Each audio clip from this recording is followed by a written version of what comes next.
of roles. And now Vi is coming back in as well. Love the champion, made her debut sort of at MSI, here and there, and then finally get picked off. Quick recall out from JJ's Braum here as well. And now they fight in the top side. Oh, he's so low! The first blood of the first game of the LCS goes to Viper. He wants you to know cost for losing that fight early on means he can now fight Pobelter. Level 6 with both these, and there's the Vi! There's that great power, and the responsibility falls on Pobelter to do. Nice, that's the payoff, Kobe. You called out the TP difference. That is what happened there. Roamed into mid, saw Beeson to fight. Now Liquid pops the ult, takes plenty of damage. Can he do enough? He can't stun him! And Viper takes him down again! Plays off before they even get started. And still has his Raptors, and now suddenly a silence. There's the Aatrox as well. He's got flash. Doesn't get very far away. Puts the ult in, but he's got no way out now. Can't get the Q off either. It's the solo answer comes. Yeah, Zaza's trying to steal it over the wall, but should not be able to get it. Now the far Miracle is not going to happen, so FlyQuest Cloud Drake in. They're threatening a dive. All right, Pobelter and Santorum both forced off right now. They will be able to walk away from this one as no one is going killed. to be a fight. They're going to contest it. Bear's ultimate misses, though. That is a rough one. That's a pretty important team fight ulti, but they're still going to stick around. There is the pull in forward towards the rise. Galley over the top. Here comes Hecarim as well. Looking for a kill, and C9 cannot find it. Pobelter draws the kill and looking for a little bit more. Viper jumps in, looking for another kill into Licorice, slows him down, and here comes Realm Warp. It's Pope going through into that one. They're going to surround the Aatrox, and he goes down. The world is, but it didn't go all the way through. Either way, there was no easy follow-up regardless, and FlyQuest Infernal Jungle, with their bodies, with their wards right now, trying to keep track of the roam. Well, Viper goes in for a fight right now. Does have opponents around him. Pops the ulti in. That was stolen away by Niski. Takes a snipe now as well. Licorice showing up to the fight. Once again, all 5 of C9 are around. Rise TPing in late now. He's here as well.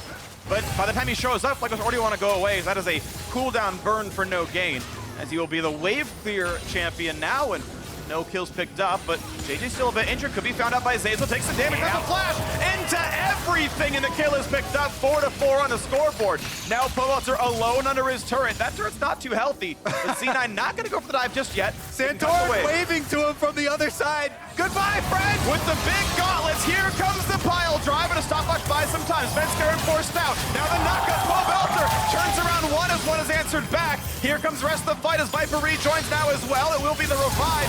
In for the one. It's still alive, and they would have chunked down everything. A clean enough team fight for C9. Oh, FlyQuest should have just waved goodbye. They thought they could do it with the stasis on the stopwatch from Pobelter, but in the end, Cloud9 get the successful kill on the solo kill as Niski goes aggressive and has no way out. That's a really big pickup right there. It means the game is within. Finish up the turret, though. Opportunity Force Box come in, turret goes down. FlyQuest actually winning in the turret game. Flank. Just over the wall. We have seen him win some big crucial team fights over that wall specifically. Doesn't get it just yet, but knows he is around and not always visible. Here comes the chance of a spike, picked up there by Svenskar. Doesn't even need the spike, and the fight is on. Galio over the top, and Cloud9 are walking over FlyQuest.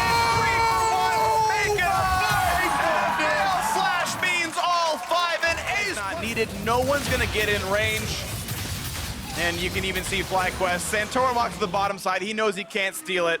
Buffs on a team fight breakpoint access by FlyQuest. Yeah, Cloud9 not gonna have any reason to stop here. Baron up minions coming straight for the inhibitor turrets. They've actually sent back Licorice, who has teleport right now, to go answer with the Rise split push.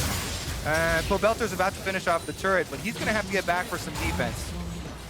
Let's see what we find now is the turret is being taken down. The Baron's still on for quite some time as a bit of shots come in. The 1v1 of Aatrox versus Rise so far not showing anything. All that C9 have to do is protect this cannon minion. Buffed up cannon minions got this tower down to 50% already. With the arrows coming through from Sneaky, that is going to be their way inside the base. That's going to be mid and hip dropping before 28 minutes in, and we'll see what they can do with the rest of this one. There's still plenty of time on the Baron buff. Should be grasp on the FlyQuest base. More bits of poke landing for Sneaky. Down goes the engage. Now getting good damage. Oh, and the root. They're going to go all the way in for it, and down goes the Rise. A 1-for-0, and the dive comes in the back line. Hecarim finds 3, ulted up by Vi. Does die for it. The health bar is pretty low, but that dive actually doesn't get any more kills. It's still just the 1-for-1, but the lane. Yeah. With super minions going down bottom and through the mid lane, they have a very easy route to end out this answering. Okay, watch out for when Pobelter shows up then and how much damage he can do. He does have 3 full completed items. The flat pit. Oh, over the wall. Not very patient already right away. Licorice wants to find something. Can't quite get that kill, though. And instead, here comes the two-person talk from Galio. Heckram over the top. Big CC. Who's the first kill? It's a 1-for-1 so far. In the 4v4, the Viper going to lose his Guardian Angel. And JJ going to drop as well. Still a trade of equal kills. Another one comes in for the Rise. Walter is not stopped right now, but he's got to run away. Temporary numbers lead, though.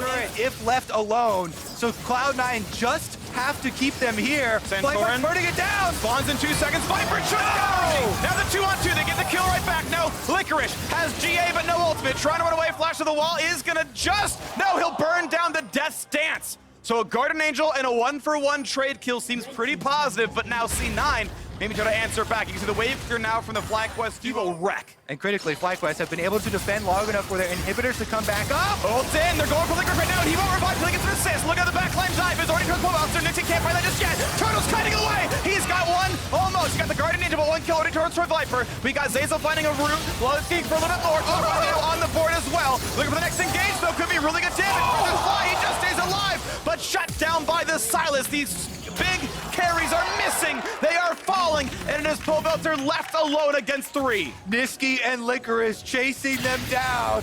Can Pobelter defend long enough? He's got 30 seconds on any sort of backup here coming from respawns. And this is going to be Zazel, Licorice, and Niski headed straight for that Nexus turret. They've got a wave and they've got 20 seconds. This seems like it's going to be the game falling right now, and C9 starting their split with a win. Up towards the Nexus. There's the taunt. There's all the damage. They got him indeed. It's the ace. It is a 36-minute win. Cloud9 start 1-0 in the LCS.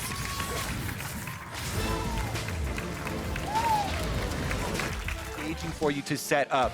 Kennen is not the best solo initiator. If you have something split-second engaged like Rakan, it sets up right now. That's where the kill pressure becomes extremely real. And they are trying right away with the ultimate on. They find that first stun, plenty of damage in towards his top laner. Broken Blade. Oh, he's not gonna win the ult!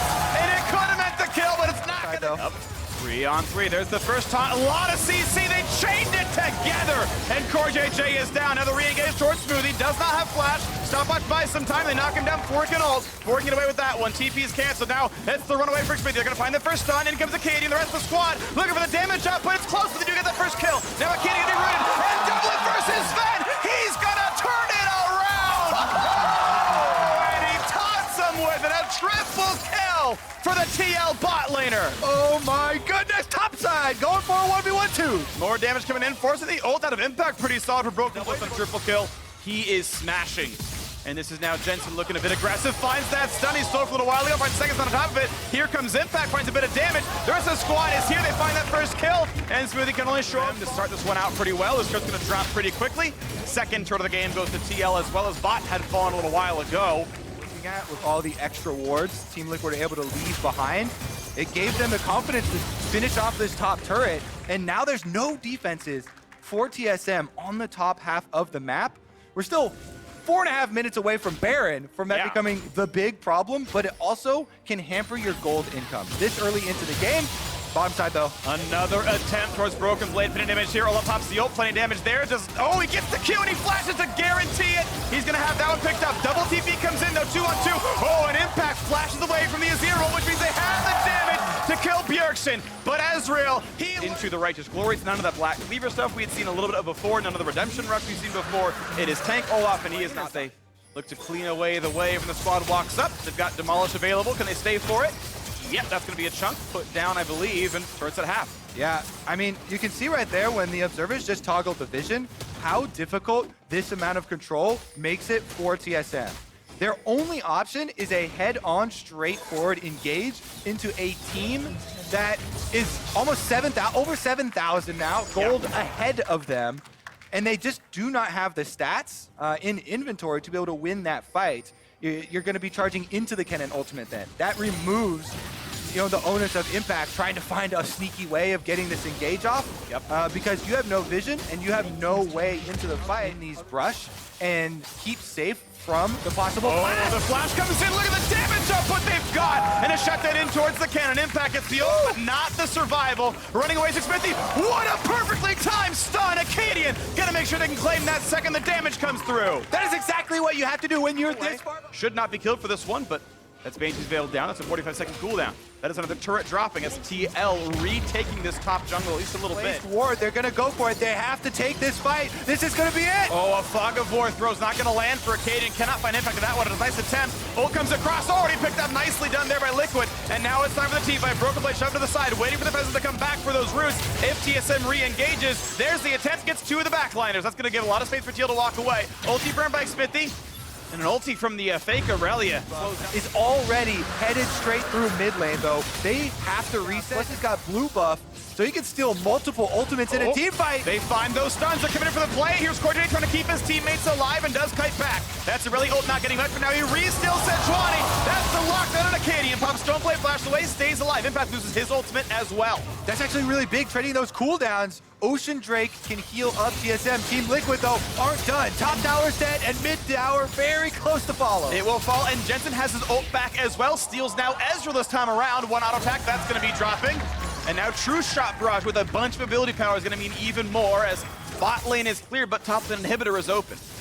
Again, this is over a 10,000 gold lead by Team Liquid. Baron buff on the inhibitors. Those things are dying fast, and this might be it. TSM trying to chase them off. The last few seconds of that inhibitor are going to go down. This is double inhibs dropping. That's going to happen for sure. We're under 28 minutes in. TL have completely broken the base. And as Baron pushing in for this one, the 4-1 split, looking for who's going to defend what. The Supers doing plenty of damage to Nexus turrets. There's the flash, not going to land. And Smoothie could not find the taunt. Now a big damage towards Broken Blade. A stun towards Double B's going to stay alive. There's Acadian going forward. Nice ult dodge the way. Corday finds that first knockup. There's the pullback. What's the dive going to look like? One stun. Ult Pop's going to stay alive now as the rest of the squad. But they're losing turrets. They're losing structures. A stun towards the backline. Acadian's down. They'll find Smoothie as well. Team Liquid 5-on-3. They will absolutely shatter the base. And a sub 30-minute win in a rematch. The finals. Team Liquid pick up where they left off, beating TSM and being #1 in the LCS as a few more kills come in and a slaughter on the Rift for Team Liquid.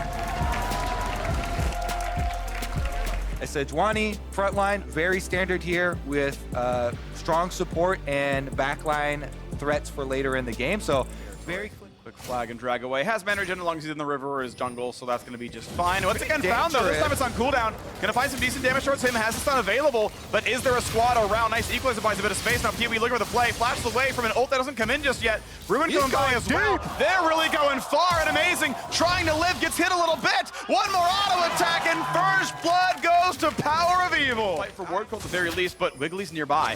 Does have ult, pops it, gets the first stun. Here comes the rest of it, and they're going to have it. Final chapter sets it up. Wiggly on the board now for his first kill. Out. It's a bit risky.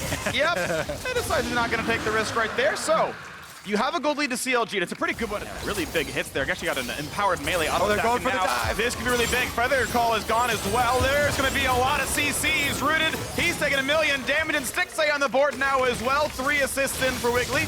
Motivation is there, but now a 2-on-1 toward Power of Evil. He's going to have a hard time dealing with this one. Does go down. Amazing shows up for the kill. Just activation, and it's just going to be for turret damage rather than turret plate money. Ruin gets heavily chunked by Someday. This is big damage right there. Finds another slow. The ult on top, and this is going to be a solo kill. Someday is back in action a day early, and now some damage across the top. Big damage in final chapter, forcing them to push right back out. But here comes the rest of the squad. Here's the projectile. That's a slow. The flash in for a bit more, and bang! He's gonna try to run, but what else does he have? He's got a root. Oh! Ball, but it's a clockwork wind-up, a single auto attack that knocks him down. The turret will fall bot lane. There's still pressure on both sides of the map, but it's still CLG so far ahead. 3,500 gold. Yeah, CLG make the big play on top side, but because there's Rift Herald, only one to defend, they pull off of the push.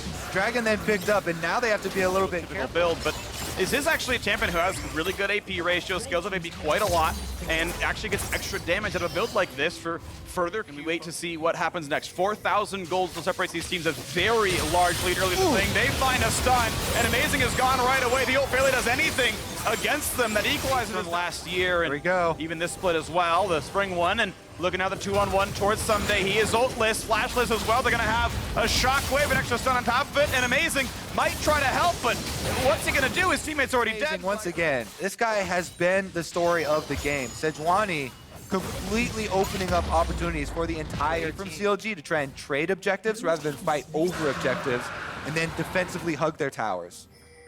Magic been picked up now for Ruin. Team fight damage comes in, but really only the Void Staff is effective against the Jarvan. No one else is really building much MR, but as they move around the map, Hunter Team's able to pick up this top lane outer turret. Infernal probably better at this stage of the game, though. Leaguee's looking ahead. Look for the stun act. We're going to find Leaguee. Actually, burns the flash instead of cleanse, which maybe he would have still had to care about the slows, but regardless, mid lane tier 2 is going to fall, and CLG continue to get more outside of these map plays as the dual lane must now. And Stick will just pick it up himself. Cloud Drake pick up, no big problem there.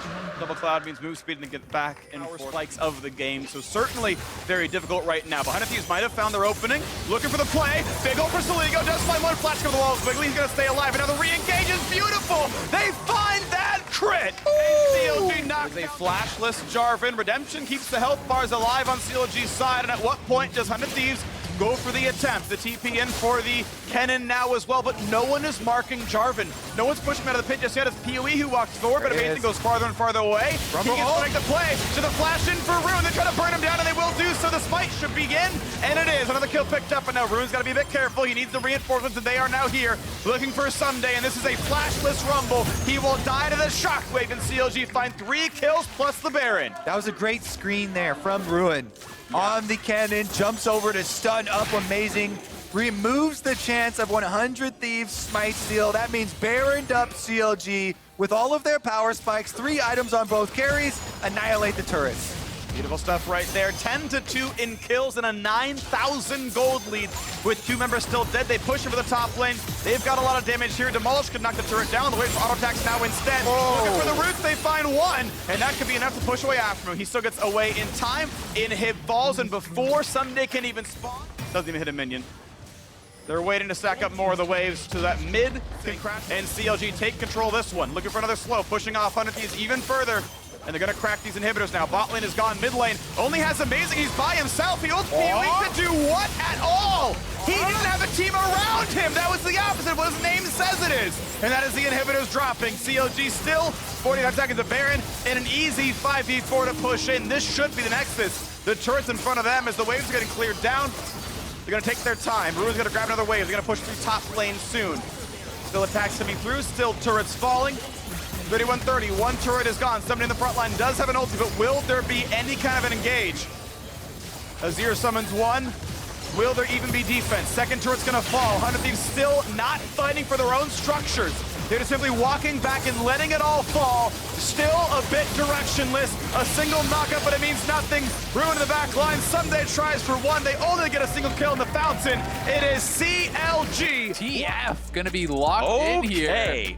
Now, the question is, Azael, is it Trinity Force TF or is it traditional AP Trade. TF? But what it does give you is consistent engage coming in that mid game. Big trying to engage here on the bottom side to Cody Stun. Twisted Fate making his way into the fight. There's your stun, your gold card. Flash out from Vulcan. Ignite is ticking away. Here goes Meteos. From behind, remember there is no ulti, but it is not required. Cody Sun is going down. Ladies and gentlemen, it's a double kill for Optic Gaming. Yeah, the cleaning crew comes in, and now Hootie arrives. Hootie shows up. He drops the red carpet. He's going to be inviting everybody down as Optic loses 2. It's a double kill over to Hootie. He will lose his life for it, but they respond now as Clutch Gaming brings down their mid laner. Demonte's looking to land himself some shock and awe as Arrow gets himself dunked. Crown's in some trouble. Wham! Bam! There you go. That is Lyra getting number 4. As well, gonna just take this opportunity to grab themselves a dragon at the same time, and Dokla wants more. Lyra sticking around a little bit too long here, being rather greedy. Will not be completely punished for it, only taking walking around in the river. Big walking up to face check this one. Twisted Fate ultimate, gonna find out exactly where Clutch Gaming is hiding. Lyra getting himself away now as Crown goes for the teleport in here to the top side. Mooney gonna be the target here to start things off. Dokla trying to provide some follow-up damage, but the rest of Clutch Gaming has arrived. Demonte jumping in, able to find some damage. Now it's gonna be a lot of CC brought down onto the Clutch Gaming lineup. Vulcan's on the front line, but a nice shock blast gonna find its way onto multiple members of Optic. Lyra goes into the back line, gonna be killed instantly as Meteos barely walks himself away, but Optic has low health, low mana. They're about to lose their Nautilus. A nice Spider-Man hook gets him away, but Crown is gonna be tied up by the chains of corruption into the concussive blows.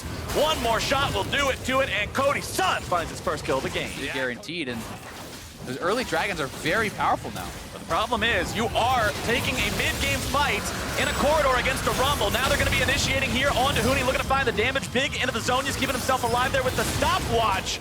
He's blown up anyway. Clutch Gaming, they will lose the Drake, but they find the enemy support. And now the question I pose, Azael, is what else can they get?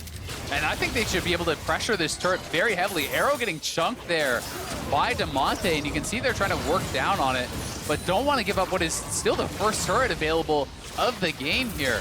And Optic, their team fights are going to be so much down to how effective is Arrow being. He's such an enormous amount of their damage, really the only consistent DPS that is in this lineup. And now Crown back, he's looking. Oh, Crown with a nice ulti into the flash there for the stun to make sure they grab the kill. Elect to trade towers. You can see Crown and Meteos are both up on the top side of the map.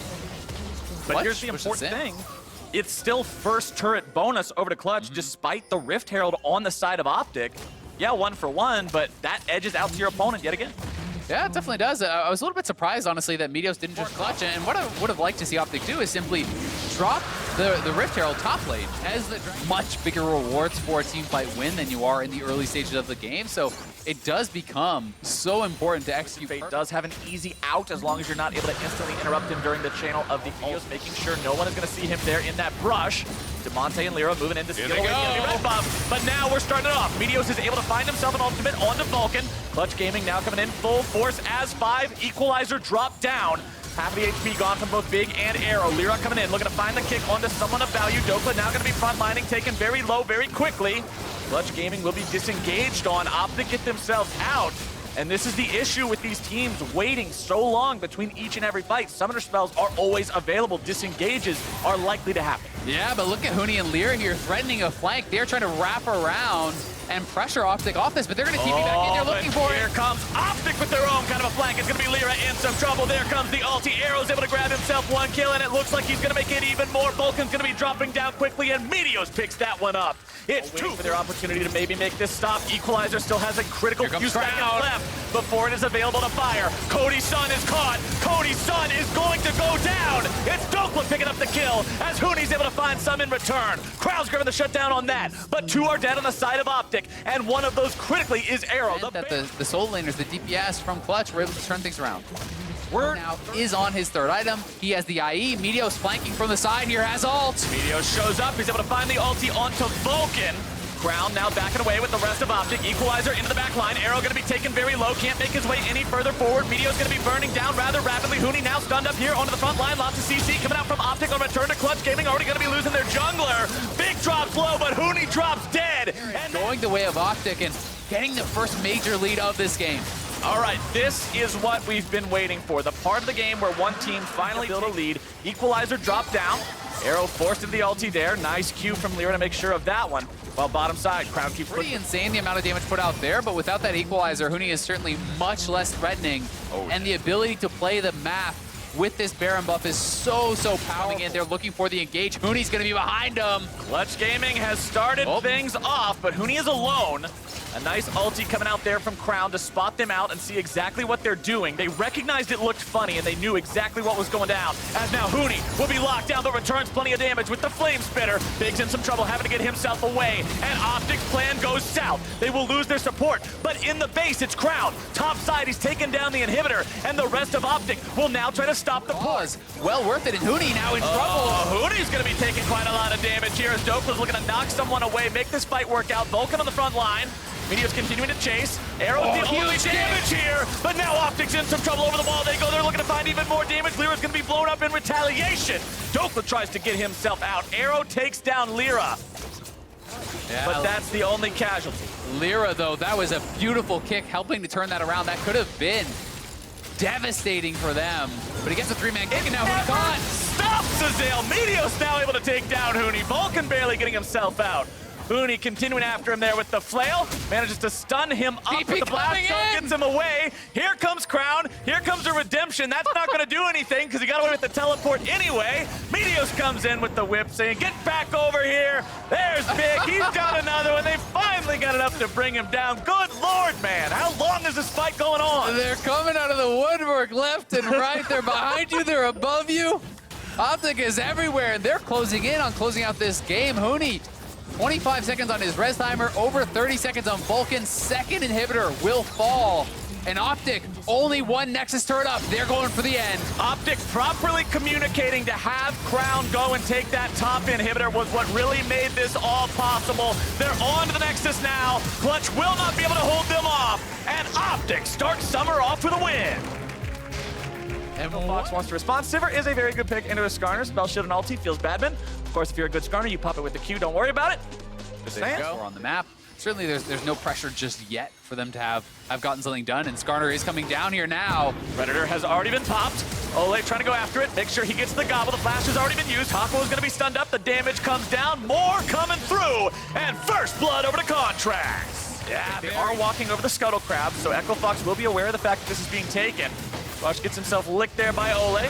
Contracts with the smite secure to make sure they've got that one taken care of. Definitely now could be in some trouble. Him and Contracts are going to have to get out over the wall. Contracts goes over, definitely goes over. Ole's there to gobble him up.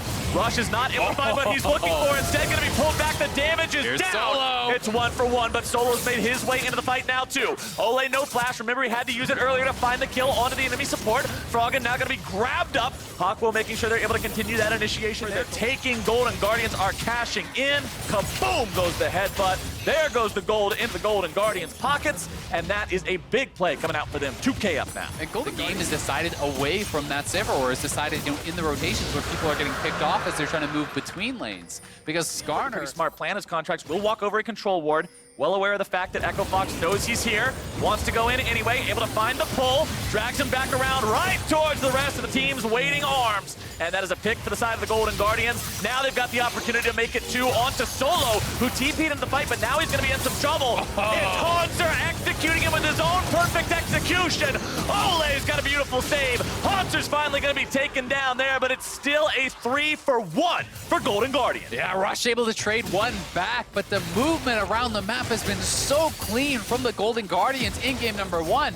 They're running them across the map, moving back and forth, then coming in with both Contracts and the Abyssal Voyage, 4-manning Yasui. No chance for him to get out of there, and they're going to knock down another turret. They're going to go +2 in the kills, and Golden Guardians are playing this out so damn well. Echo Fox will respond with a tier 1 turret of their own here in the mid lane, but they're still just behind LCS and TSM, Cloud9, and Team Liquid. Golden Guardians is one of those teams that people are looking at, hey, maybe they could challenge that. Maybe these are one of the guys that can step up and make it to that level. And by playing a fast, lethal style of League of Legends that goes for the jugular, that is your most convincing argument you can make to me. It really is, and I think also, showcasing a different style, right? We didn't see Aurelia at all in spring, not a single time from this team, and now, bringing it out, showcasing the proficiency there, certainly has looked like a very strong game from them, and I do like the move towards Righteous Glory here from Contracts. There is not a tremendous amount of engage on this team. Having a more powerful version of that, right? There is some good AP scaling on it. Hawklow not only going to be lower level, but not going to have the luxury of building. It's going to be difficult for Lost to stay alive against all these powerful carries on the side of Golden Guardians. Well, in terms of show me some fast-paced League of Legends, don't just sit on your laurels and wait.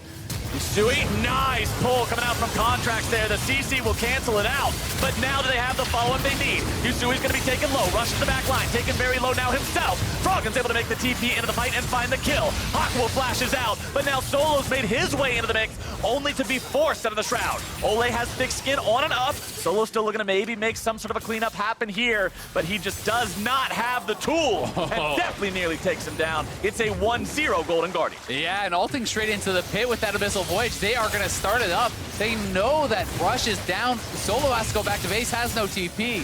So it's all up to Lost and Hawkwoe. We'll see if they can make a miracle happen, but it looks like it's just gone. No water to wine today, Azael. That is a Baron secured by the side of Golden Guardian. Making you have is very limited. Yeah, I mean, you're pretty worthless at this point. At least if it was someone that was a low mobility between these soul laners.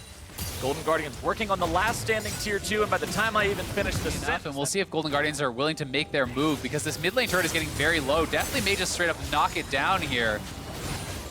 Ever since the rework to the Ezreal W, he's so effective at putting in bursty damage onto the turrets. But the bottom lane tier 3 is the one to fall first. Contract says, you're coming with me, Rush. Ole is the one who gets the kill.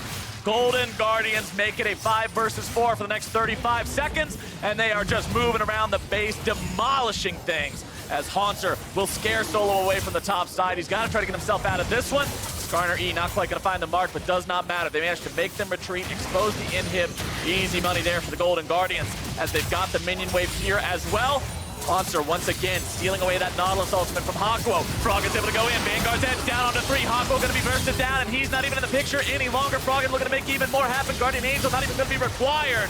Gobbled up, taken down. Golden Guardians are going to start Summer Split off looking clean. What a game. 28.5 minutes. Golden Guardians.